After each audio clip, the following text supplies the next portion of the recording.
Hi friends, welcome to மண் வாசம் channel. இன்றைக்கி நம்ம ஒரு டீ டைம் ஸ்நாக் ரெசிபி பார்க்க போகிறோம். அதாவது டீ கடைகளில் போடக்கூடிய பக்கோடா ரெசிபி எப்படி பண்ணுறது அப்படின்னு பார்க்கலாம். இதுக்கு 10 மினிட்ஸ் தான் உங்களுக்கு தேவைப்படும்.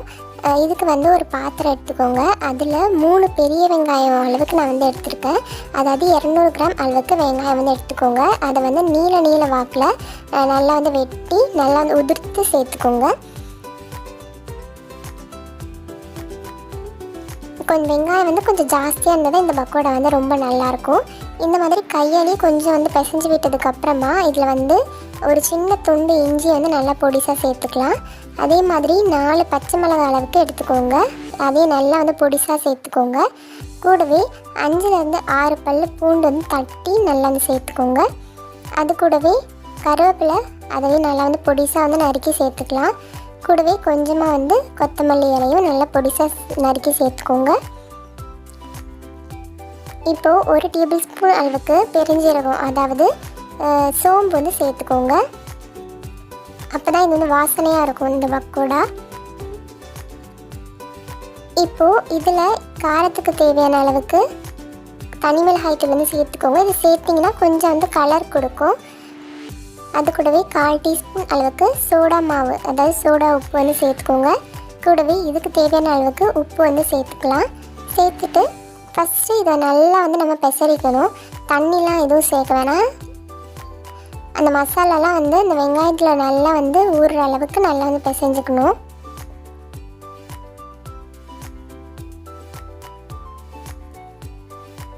இந்த மாதிரி நல்லா பிசைஞ்சதுக்கப்புறமா இதில் நான் இன்றைக்கி கடலை மாவு சேர்க்குறேன். அதாவது 1 கப் கடலை மாவு சேர்க்குறீங்க அப்படின்னா 1/4 கப் அளவுக்கு அரிசி மாவு எடுத்துக்கணும்.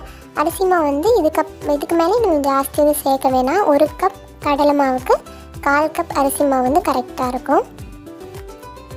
சேர்த்துட்டு இதையும் நல்லா ஃபஸ்ட்டு அந்த வெங்காயத்தில் இருக்க தண்ணியும் அந்த மாவில் ஒட்டுற மாதிரி நல்லா பிசைஞ்சுக்கோங்க. அப்புறமா கொஞ்சம் கொஞ்சமாக தண்ணி சேர்த்து நம்ம பிசைஞ்சிக்கலாம். மொத்தமாக தண்ணி சேர்த்துறாதீங்க. உங்களுக்கு அப்புறம் அது மாவு நீர்த்து போன மாதிரி ஆகிடும். கொஞ்சமாக கெட்டியாக தான் இந்த மாவு பிசையணும். உங்களுக்கு உதிரியாக பக்கோடா வேணும் அப்படின்னா நீங்கள் கொஞ்சமாக தண்ணி சேர்த்து மாவு பிசைஞ்சிக்கோங்க. அதாவது எண்ணெயில் உதிர்த்து போடுற மாதிரி அந்த கன்சிஸ்டன்சிக்கு பிசைஞ்சிக்கோங்க. நம்ம இன்றைக்கி கொஞ்சம் பெரிய பெரிய பீசஸாக போட போகிறோன்றதுனால கொஞ்சம் தண்ணி ஜாஸ்தியாக விட்டு தான் நான் பிசைஞ்சிக்கிறேன்.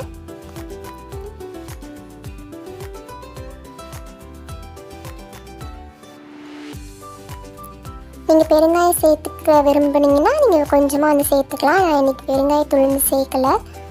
இப்போ இந்த மாதிரி நல்ல பதத்துக்கு வந்ததுக்கப்புறமா இது ஒரு 10 நிமிஷம் ஊற விட்டுட்டு நீங்கள் போடலாம். அப்படி இல்லைனா டேரெக்டாக கூட நீங்கள் போட்டுக்கலாம். எண்ணெய் நல்லா காஞ்சதுக்கப்புறமா கொஞ்சமாக அந்த கையாலேயே அந்த மாவு எடுக்கும்போது கொஞ்சம் அழுத்தி விட்டு நீங்கள் போடுங்க. இதுவே நீங்கள் தண்ணி கம்மியாக பிசைஞ்ச மாவாக இருந்துச்சு அப்படின்னா நீங்கள் உதிர்த்து விட்டுக்கலாம்.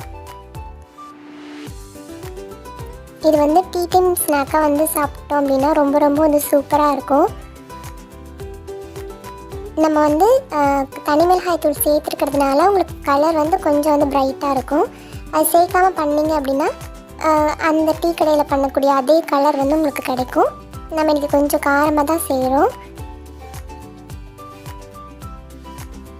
அதே மாதிரி போட்டது உடனே நம்ம கிண்டி விட வேணாம். கொஞ்சம் நேரம் கழித்து நம்ம அதுக்கப்புறமா தான் திருப்பி விடணும். கேஸ் லோ ஃப்ளேமில் அதாவது மீடியம் ஃப்ளேமில் வச்சுக்கோங்க. இந்த கடலை மாவு நம்ம வீட்டிலே அரைச்சி பண்ணிங்க அப்படின்னா இன்னும் உங்களுக்கு பக்கோடா ரொம்ப ரொம்ப சூப்பராக இருக்கும்.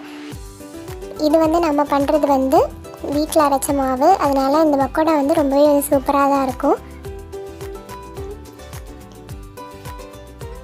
இப்போ ஒரு சைடு வெந்ததுக்கப்புறமா திருப்பி விட்டுக்கோங்க. இந்த மாதிரி நிறைய ஸ்நாக் ரெசிபிஸ் நம்ம சேனலில் அப்லோட் பண்ணியிருக்கோம். நீங்கள் இன்னும் எங்கள் சேனலில் சப்ஸ்கிரைப் பண்ணாமல் இந்த வீடியோ பார்க்குறீங்க அப்படின்னா கீழே இருக்கக்கூடிய ரெட் கலர் பட்டனை கிளிக் பண்ணிக்கோங்க. பக்கத்தில் இருக்க பெல் ஐக்கானையும் கிளிக் பண்ணிக்கோங்க. அப்போ தான் நாங்கள் போடுற வீடியோஸ் உங்களுக்கு நோட்டிஃபிகேஷனில் வரும். இப்போ நமக்கு கொஞ்சம் கொஞ்சமாக கலர் மாறிட்டுருக்கு.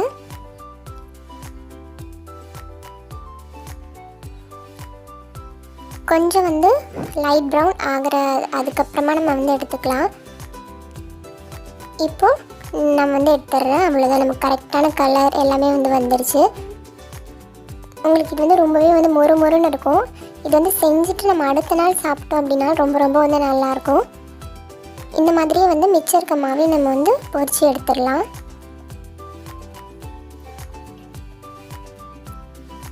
இப்போது இதில் வந்து நம்ம கருவேப்பிலை வந்து தாளித்து போடணும். அதே எண்ணெய் தான், அது வந்து ஆல்ரெடி நல்லா சூடாக இருக்கிறதுனால நம்ம வந்து ஆஃப் பண்ணிடலாம். ஆஃப் பண்ணிவிட்டு கருவேப்பிலை வந்து மேலே தூவிட்டு சும்மா லைட்டாக வந்து வறுத்து எடுத்துக்கோங்க. அவ்வளோதான். நீங்கள் வந்து பூண்டு கூட தட்டி நல்லா இது மாதிரி வறுத்து எடுத்துக்கலாம். நான் எனக்கு வந்து வெறும் கருவேப்பிலை மட்டும்தான் வறுத்து எடுத்துக்கிறேன். நீங்கள் முந்திரி பருப்பு கூட சேர்த்துக்கலாம், நல்லாயிருக்கும். இப்போ இந்த கருவேப்பிலையை அப்படியே எடுத்து நம்ம பொரித்து வச்சுருக்கக்கூடிய பக்கோடாவில் வந்து நம்ம சேர்த்துடலாம். அவ்வளோதான், ரொம்ப ரொம்ப ஈஸியான ரெசிபி. இதுக்கு வந்து டைம் கூட ஜாஸ்தியாக வந்து எடுக்காது. ஒரு 10 நிமிஷம் இருந்தாலே போதும். அதுவும் நம்ம 200 கிராம் கடலை மாவில் இவ்வளோ அளவுக்கு பக்கோடா வந்து செய்வோம். இதை வந்து நம்ம வெளியில் வாங்குறத விட வீட்டில் வந்து நீங்கள் செஞ்சு சாப்பிட்டீங்க அப்படின்னா நம்ம ஹெல்த்துக்கும் ரொம்ப ரொம்ப வந்து நல்லது. இந்த வீடியோவை ட்ரை பண்ணிவிட்டு மறக்காமல் எங்கள் சேனலை சப்ஸ்கிரைப் பண்ணுங்கள். கூடவே இந்த வீடியோவை லைக் பண்ணுங்கள், ஷேர் பண்ணுங்கள், கமெண்ட் பண்ணுங்கள். தேங்க்யூ.